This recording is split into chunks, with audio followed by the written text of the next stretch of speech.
Hey kaze ku miyoboro wacu The Economic Updates. Kuri uyu munsi MTN ikigo cy'itumanaho mu Rwanda cyamaze kuronshinga uburyo bundi bushya bwiza bw'ikoranabuhanga bwitwa Volte cyangwa se Voice over LTE cyangwa se Volte mu magambo yoroshye ni VOLTE.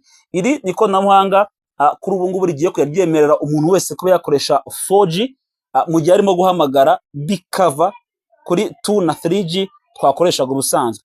Ese iyi Volte cyangwa se Volte ikora ite? Uburyo ikora cyangwa se ikintu giye gufasha igiye kugituma none umuntu ashobora kuba yahamagara telefone, no hamagara telefone umuntu wahamagaye bite bihura byoroshye. Nkuko abantu basa ngondi babizi, iyo uhamagaye telefone ukayikompoza hari amasegonda acamo, hari nawe ufite umuntu utatse na telefone kunikora ugasanga hari amasegonda kugira ngo telefone utangire kumtangira kugira gute kuduwa cyangwa se iciyemo kakanuka didi. So iyo bivuze ngo bitwara umwanya nubango twa turi kuri 2 na 3G, ariko ubu ngubu nimara kuba 4G dukoresha twese iyi voice over LTE, nubango uzajya hamagara umuntu bye gutinda aho yango bitinde bitebuke telefone iticamo utiriwe ujya gutegeza amasegonda kambere dutegereza. Murabizi.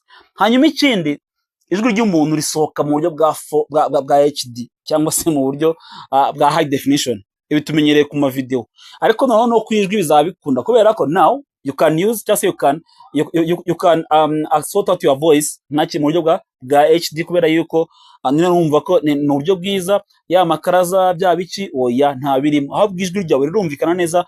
Ikindi nago bicikagurika ngo wumve ngo harimo twatuntu oya, no buryo guhamagana bwa kubundi abantu baziko for ano ma categories ya internet cyangwa se onoga ku internet bango tufite 2G 3G 4G 5G abantu basikunya ngo bikora ku internet gusa, ariko oya umuyoboro wose niba no guhamagara nabwo dukinyaramo zino moko ya ma internet.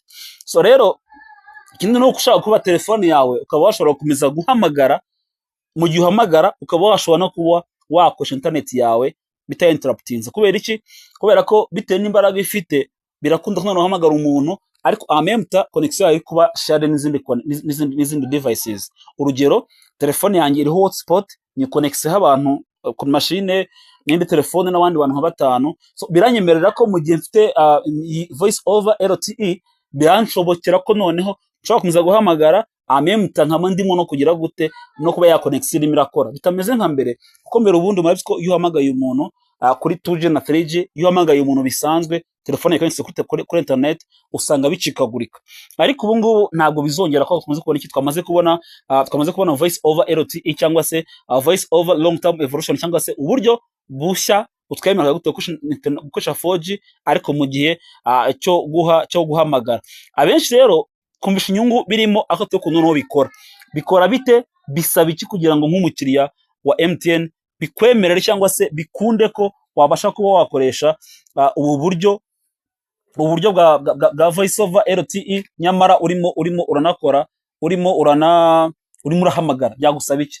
Reka turebe kuko urumva hari amoko ya telefone mu byukuri bitazakunda ko bijyana, ariko hakaba n'amoko ya telefone bizoroha nyine kubera yuko bizemera hanyuma nyine bikamworohera kubona za nyungu tuvuze haruguru azaba ari kubona muki byo guhamagara. Uburyo rarikora telefone igomba kwifite 4G kintu cya mbere. Kugira ngo minsi yashize MTN agihamagara abantu ngo bagenda ama telefone yabo bayakure kuri 3G bakore sim swap zijya kuri 4G. So ni condition ya mbere. Icya kabiri no kuba nyine sim card yanditsemo birumvikana. Icya kabiri no kuba kuri Volte cyangwa se uburyo bwa long term evolution uburyo bwa voice over no kuba yarafunguye kuri telefone yawe ku muyoboro wa network ya MTN, ukaba ufite nyine ubwo buryo bwa Volte. Ibize ngo mani magambo birasaba nyine ko MTN igira gute yamagarira abakiriya bakuze kongera ku registeringa cyangwa se kongera kwemeza ubwo buryo iyo configuration nshyashya. Ikindi nuko ngo twabivuga kare ijwi rirukanka iyo uhamagaye. So bivuze ngo kugira ngo nyine bikunde nizo condition ebyiri, kuba ufite 4G muri telefone yawe kandi ukabona afite iki, ukabona sim card yawe yaramaze gushyirwaho iyo system cyangwa se iyo mikorere mishya ya Volte. Hanyuma ikindi ukaba ufitemo na configuration muri telefone yawe waramaze kwemeza nyine cyangwa se warafunguriyeho iyo connection ya MTN. Bivuze ngo nyine bari ku wundi murongo tutavuze bizajya bigorana. Hanyuma abayikoresha rero of course tuzi kwivuga ruguru, ariko muri make kugira ngo nyine ikurura byinshi ngomba ufite mu nshamake nuko ni uburyo bushya bwo guhamagara hakoreshejwe 4G Lite, hanyuma bugatanga HD voice mu guhamagara byihuse, gukomeza gukoresha internet mu gihe connection yawe mu gihe telefone iri ku murongo, ndetse bikaba n'intambwe MTN iteye mu kuvugurura service tumanaho mu gutegura abakiriya bayo ikoranabuhanga rigezweho. Yanya kuvuga ngo uri muri Kigali ngo urahamagaye ngo biracitse ngo uri ahantu hasi n'iri gukunda, bivuga ngo tugiye kongera kwa upgrading, birakuraho icyuko abantu bajyaga bumva yuko nyine guhamagara cyangwa internet ano moko ya 2G 3G n'ibindi bikora gusa for internet, ntabwo ari byo. Umuyoboro uburyo no guhamagara bigira gute, urumva ko nawe bifitemo icyo bivuze mu rwego rwo guhamagara.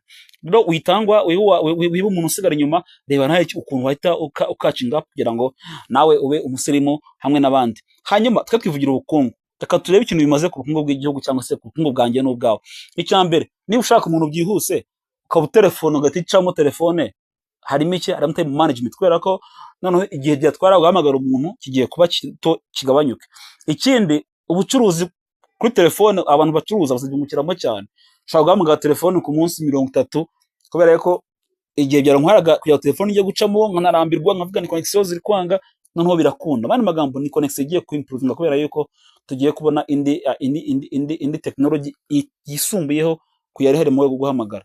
Ikindi nuko igiye gutuma service ingiye kuri internet zose zikomeza mu gihe umurongo mu gihe umuntu ari ku murongo. Twabivuze kare, twabanga nshobora kuba guhamagara umuntu, connection yangiye kuri telefone irimo irakora ku mashini menshi ntabihagaritse nkuko mbere byagendaga.